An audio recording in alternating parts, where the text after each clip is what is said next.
loin des paillettes et de la société de consommation, je dirais même à l'opposé de ce qu'a représenté et représente encore la société américaine. Nous allons nous préoccuper des ressources de notre planète et du gaspillage. Les 30 et 31 mai à Romans-sur-Isère, dans la Drôme, l'opération Fête de la Récup va sensibiliser le public à cette urgence qu'il y a à changer nos comportements. Bonjour Karine Charles. Bonjour. Merci d'être avec nous. Vous êtes la responsable de la ressourcerie verte qui organise cette 6e édition de Fête de la Récup. Alors je précise une chose, c'est que Fête, ça s'écrit F-A-I-T-E-S. C'est-à-dire que c'est à nous, citoyens, de prendre le taureau par les cornes. C'est un peu ça l'idée quand même. C'est ça l'idée, c'est important de le souligner. C'est à nous de prendre le taureau par les cornes. La ressourcerie verte, c'est un collectif de citoyens qui a décidé de justement s'intéresser à la réduction des déchets en créant une ressourcerie recyclerie et puis des manifestations pour le grand public telles que Fête de la Récup, avec des ateliers de savoir-faire, des créations artistiques à partir de récupération, différentes animations. Alors c'est pendant 2 jours. Pendant 2 jours. On l'a dit. Alors qu'est-ce qui va se passer exactement pendant ces 2 jours? Vous l'avez dit, il y a des ateliers. Oui. Il y a aussi des gens qui vont arriver avec des choses à vous donner et à transformer. Parce que le but, c'est ça. C'est transformer tous nos rebuts, tout ce dont on ne sert pas. Ce qui ne veut pas dire que ce sont des choses sales, forcément. Mais ce sont des choses qui peuvent être transformées et avoir une seconde vie. Alors oui, pour Fête de la Récup, il y a une zone de gratuité, c'est assez exceptionnel, ça arrive qu'une fois par an. Le reste de l'année, on a toute une activité avec la recyclerie Nouvelle Ère, 4 associations et la collectivité pour donner une seconde vie aux objets. C'est ça notre objectif. Ouais. Éviter que des objets qui peuvent encore avoir une utilité finissent dans nos poubelles, dans les bennes de la déchetterie, mais plutôt leur donner une seconde vie. Et on traite du textile, on traite des objets divers et variés, du meuble au bibelot, en passant par de la vaisselle, mais également des matériaux avec la mise en place d'une matériothèque.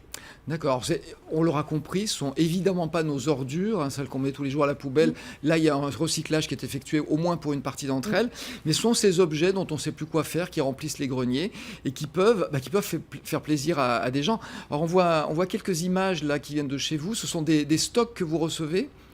Alors, au niveau de la recyclerie, il y a donc, comme je vous ai dit, 3 lieux. Il y a donc un volet textile avec la revente de textiles, de fripes et créations textiles, Chic la boutique en centre-ville. Ouais. Il y a également Emmaüs, donc, qui donne une seconde vie aux objets, qui collectent, comme ils l'ont toujours fait, mais en plus en déchetterie, et également revend ces objets. Et il y a une matériothèque, collecte et revente de matériaux, gérée par la ressourcerie verte. Et là, c'est de la collecte en entreprise, rebut, au niveau des entreprises, des fins de série, au niveau des particuliers et en déchetterie également. Oui. Et tous ces objets, effectivement, sont des objets qui peuvent avoir une deuxième vie, qui sont encore en état. Et puis il y a tout un volet créatif, mais ça je vous en parlerai avec la présentation notamment on va en parler un petit peu parce que vous nous avez apporté justement quelques-uns de ces objets auxquels on propose une deuxième vie. On en a sur le plateau, on a un petit meuble. Il y a effectivement ce bijou que vous avez autour du cou. Là, ça veut dire qu'il y a un apport de compétences parce qu'il faut savoir transformer ces objets. Et là, vous enseignez ce savoir. Oui, via des ateliers de savoir-faire. Ouais. Donc, il y a en moyenne 2 ateliers par semaine. Et ces ateliers, ça va de l'initiation à la soudure à des choses plus de l'ordre du loisir créatif, comme des meubles création de meubles en carton, ou encore de la customisation de meubles. Et effectivement, je vous ai apporté un petit guéridon customisé avec une tendance années 50 et relooké à la mode d'aujourd'hui, puisque l'idée, c'est bien d'attirer vers ce mode de consommation de seconde main et faire prendre conscience aux personnes que des objets qui ont déjà eu une première vie peuvent en avoir une seconde. Ouais. Et ça peut être tout à fait intéressant pour eux, parce que original, parce qu'on peut apporter une touche de créativité. Vous avez compris une chose, pardonnez-moi d'être trivial, mais on n'attire pas les mouches avec du vinaigre. Effectivement, aujourd'hui, on est dans une société de consommation où tout est dans le paraître, dans la séduction, dans l'effet de mode. Et donc, vous avez compris que ça, on n'y échappe pas. Et que finalement, on peut faire comprendre aux gens qu'on peut être à la mode et en même temps éviter de gaspiller.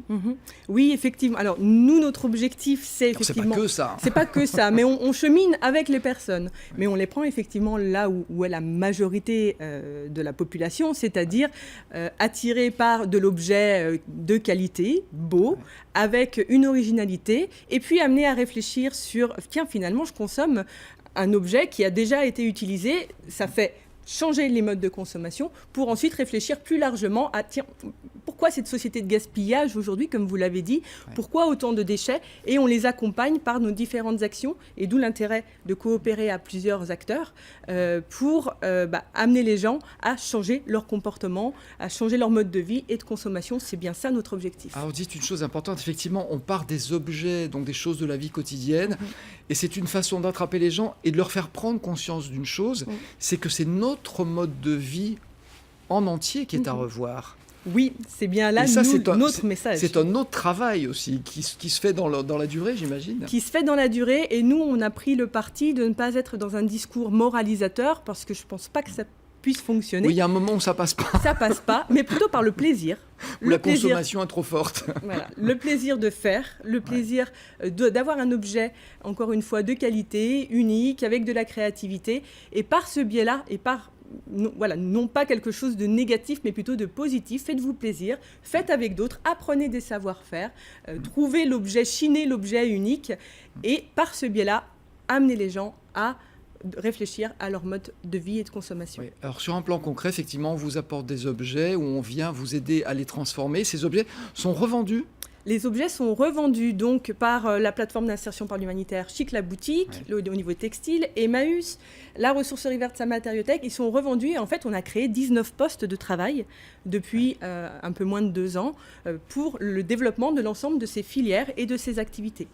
Donc on réduit les déchets et on crée de l'activité locale à partir de cette réduction de déchets. On gaspille plus, on crée de l'emploi. Mais si tout le monde faisait comme vous, en tout cas merci d'être venu nous présenter cette opération. Je rappelle, 30 et 31 mai, c'est à Romans. À quel endroit exactement ? Alors c'est en zone industrielle, à la Matériothèque, locale de la ressourcerie verte, ateliers, festivités, concerts le soir, le samedi, et puis aussi de la réflexion autour d'une conférence gesticulée, déchets et des hommes. Merci beaucoup Karine Charles.